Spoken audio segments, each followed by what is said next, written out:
નમસ્કાર. રાજકોટમાં મેગા ડિમોલેશનની કાર્યવાહી. સોમવારથી શહેરમાં બુલડોઝર ગરજશે. જંગલેશ્વર વિસ્તારમાં 23 ફેબ્રુઆરીથી 1400થી વધુ ગેરકાયદેસર દબાણો દૂર કરવાની મેગા ડ્રાઈવ હાથ ધરાશે. પ્રથમ તબક્કામાં 15 મીટરનો ટીપી રોડ ખુલ્લો કરવામાં આવશે, જેના કારણે રસ્તા પર ખડકાયેલા દબાણો પર મનપા અને પોલીસ કાફલાની હાજરીમાં બુલડોઝર ફરી વળશે. વોટર વર્ક્સ અને સંબંધિત વિભાગોએ સ્થળ પર પહોંચી અસરગ્રસ્તોને નોટિસ આપી અને કપાતમાં આવતા મકાન અને દુકાનો પર નિશાન લગાવ્યા. સુરક્ષા વ્યવસ્થા કડક રાખવા જંગલેશ્વર વિસ્તારમાં ખાસ કંટ્રોલ રૂમ પણ કાર્યરત કરવામાં આવ્યો. સ્થાનિકો અને વેપારીઓએ રમઝાન માસ અને રોજીરોટીનો હવાલો આપી વૈકલ્પિક વ્યવસ્થા કે સમય આપવા માંગ કરી. ચોમાસામાં દર વર્ષે સર્જાતી પરિસ્થિતિને ધ્યાનમાં રાખીને મનપા કમિશનર તુષાર સુમેરાના માર્ગદર્શન હેઠળ આ કાર્યવાહી હાથ ધરાઈ. કલેક્ટર હસ્તકની જમીન પરના દબાણોનો મુદ્દો હાલ ટ્રિબ્યુનલમાં હોવાનું પણ જાણવા મળી રહ્યું, જેમાં આગળ મોટો નિર્ણય આવી શકે. વધુ સમાચાર માટે જોડાયેલા રહો આરપી ગુજરાત ન્યૂઝ, રાજકોટ. આજે કાંઠા વિસ્તારમાં આવેલા જે નદીના પટના દબાણો છે, એવા દબાણો ઉપરાંત જે અમારા ટીપીનો રોડ છે, ત્યાં એ રોડ પરના દબાણો એ 23 તારીખથી રાજકોટ મહાનગરપાલિકા દ્વારા ડિમોલિશનની કામગીરી હાથ ધરવામાં આવનાર છે. તેની માટે આજથી જ અમારી ટીમો ત્યાં નાગરિકોને વ્યવસ્થિત સમજાવી અને એમના દબાણો હટાવે એ પણ પ્રક્રિયા શરૂ થઈ ગઈ છે.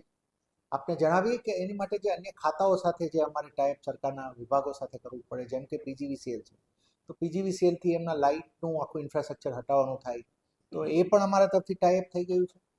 અન્ય અમારા મશીનરી પણ એ રીતે અમે મોબિલાઇઝ કરવાનું શરૂ કરી દીધું છે.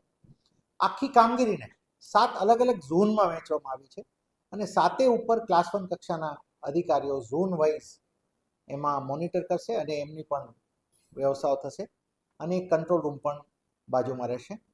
આપને જણાવીએ કે લગભગ 1400થી વધારે મકાનો અંદાજિત આ બધું આ ફર્સ્ટ ફેઝ ઓફ ડિમોલિશનમાં આની અંદર આવશે.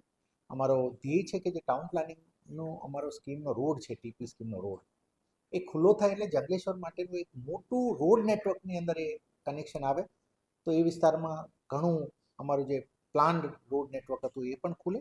અને એટ ધ સેમ ટાઈમ જે પટ્ટમાં થયેલા દબાણો છે કે જેના કારણે આપ જાણો છો કે 2-3 વર્ષ પહેલાંના ચોમાસા સમયે પણ પાણી ભરાઈ જવાથી અમારા ત્યાં લોકોને જે રેસ્ક્યુ કરવા ઓફિસર્સ ગયા હતા એમને પણ રેસ્ક્યુ કરવા પડે એ પ્રકારની સ્થિતિ થવા પામી હતી.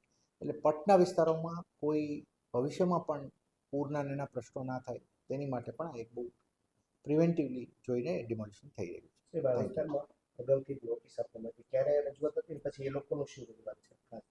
નહીં, આ પહેલાં છે ને ખૂબ તમામ ચર્ચાઓમાં થઈ છે. અમારા લેવલે નોટિસીસ પણ અપાયેલી, પછી એના પ્રોસિડિંગ્સ પણ થયેલા અને અંતે એ થયું હતું કે સરકારની સ્કીમ પ્રમાણે જેમને પણ એકોમોડેટ કરી શકાતા હોય તેમને એકોમોડેટ કરવામાં આવે અને જે તે સમયે એ બધા આ પ્રોસેસ થયેલી છે.